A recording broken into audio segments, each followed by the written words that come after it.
The Movie Preview Critic. Informing and entertaining your movie world.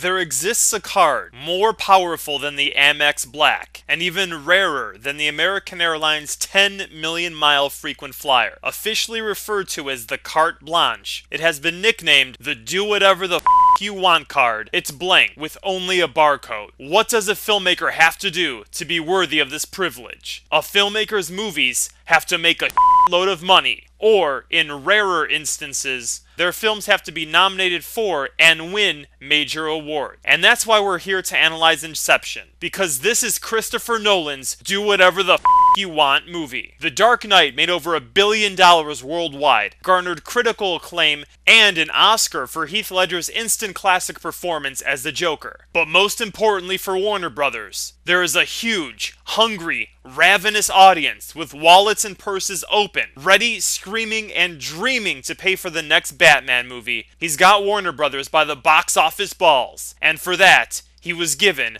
the Carte Blanche. Based on the previews and marketing material so far, Christopher Nolan is enjoying every moment, pushing, challenging, and testing the studio and us, the audience. It's an original idea, not based on any previously existing material, which is horrible news for Warner Brothers' marketing department. Maybe they're hoping that Christopher's gonna choose a high-concept, catchy title for this movie, one that communicates the story easily and clearly. And to that, Christopher Nolan responds with Inception. Any studio's marketing department is going to consider it a bad sign when potential audience members have to use the dictionary application on their iPhones when deciding to see a movie. Well, there's always the story description. Maybe that can be nice and clear. A contemporary sci-fi actioner set within the architecture of the mind, along with a CEO type, becomes involved in a blackmail scandal. And what else? Nothing. That's it. And that's the power of the Carte Blanche. For once, a movie is going to give the audience credit for having smart brain think, and that's pretty exciting. I kind of wish Nolan would go the next step and switch the tagline to, "It has the balls to have brains." Based on the preview for Inception, the story maybe kinda sorta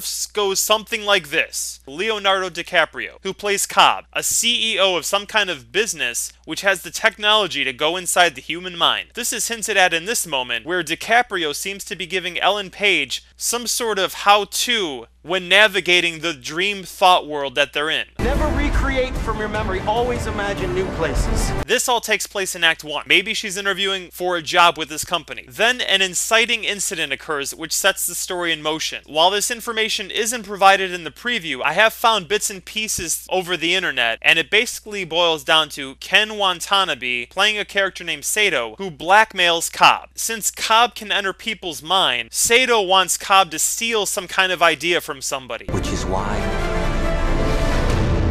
I have to steal it. More than likely, this is some kind of corporate espionage. Enter Joseph Gordon-Levitt and Tom Hardy, playing two of Cobb's team members, who along with Ellen Page have to find this idea. And since it's the dream world, ideas are going to take human form so they can be filmed and dramatically interacted with. At this point, it seems like Inception is being influenced by 4 other movies. The Cell, where J-Lo entered the minds of coma patients, The Matrix, Dark City, and the Nightmare on Elm Street series, particularly Part 3.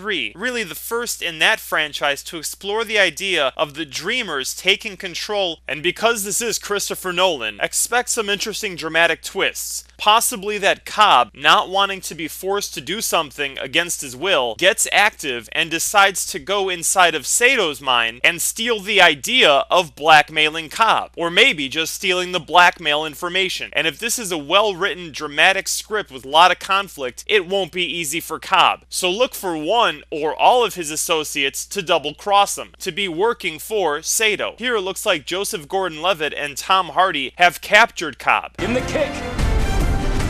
This expression on Levitt's face is not a friendly one, and here it seems like they're trying to ruin Cobb's plan. This was not a part of the plan! Which leads to the climax and resolution of Act 3 that seems to be headed for a yet unknown twist surprise mind holy I didn't see that coming ending, because the ideas of this story just beg for that kind of resolution. And this is the same filmmaker who silly puttied our minds with Memento. Whatever happens, be assured it'll make sense and feel like a natural conclusion organically born out of the story's drama. So at this point, there's really not much else to go on based on the preview. And isn't that awesome? To have a movie confident enough in its audience that it doesn't have to reveal everything. The last movie to have this kind of effect on us was Cloverfield. Add to that marketing courage the guts to have symbolism involved. Here, the most obvious one is water. It's featured in the poster, and there are a number of references to it in the preview. While it represents many things, here it seems to be some sort of cleansing perception. It also seems to mean consciousness, the streams of ideas, the rushes of thought, which creates, gives, and sustains life. Water here is the source of life, and ideas are the physical creation of that life. The other major symbolic image is that of the city. From the close-up zoom out in the title to various scenes throughout the preview, the city is a neural network of the brain. Cities are now afire with electricity. Structures and streets allow humans to evolve reality through ideas traveling to meet each other. Here, the city is the structure of the mind. And as the tagline reads, the mind is the scene of the crime. There's also the color scheme. Here, the brighter color seems to represent the world of the imagination. This is where the gravity-defying moments occur, which leaves the darker colors to represent the real world. And what does that say? That reality is corrupted by evil and the dream world of thoughts is where the light resides? That the real world is controlled by businessmen like the character of Sato? And the final frontier, yet to be owned, is within the mind, where the individual can have freedom of thought and creative imagination. Whatever the answer is, I love that a ballsy preview belonging to a passion project from a filmmaker with total control is making us ask these questions and have these thoughts. This is the potential power of movies and the inherent nature of story, to explore through fiction the potential of human created reality. The definition of the word inception is a commencement, an event that is a beginning, a first part or stage of subsequent events. I really hope that this is the inception of something big for the filmmaking world. In the Avatar preview review, I debated that in order for our movie future to have some hope of quality, James Cameron's first film in 12 years needed to be a massive success. Today, it's the highest grossing movie of all time, but there's kind of an asterisk next to that, because its success may be saying that the 3D and not the story and characters is the reason audiences are responding to it, and as a result, Hollywood may now focus on making more 3D blockbusters. As a good movie-loving audience, we got the success we wanted, but there's a chance it might backfire. Here, with Inception, there is no technology gimmick to distract from the fact that this is an original story with a timely idea, capturing a moment in history when ideas that were once considered overactive imagination fantasy are now becoming reality. And yes, there are cool-looking special effects here, but they add to and don't overwhelm the story. Avatar was a 15-year passion project for James Cameron. Inception has been growing in Christopher Nolan's mind for almost 10. With a budget of $200 million, it may just be the most artsy would-be blockbuster ever made. It seems like he's used the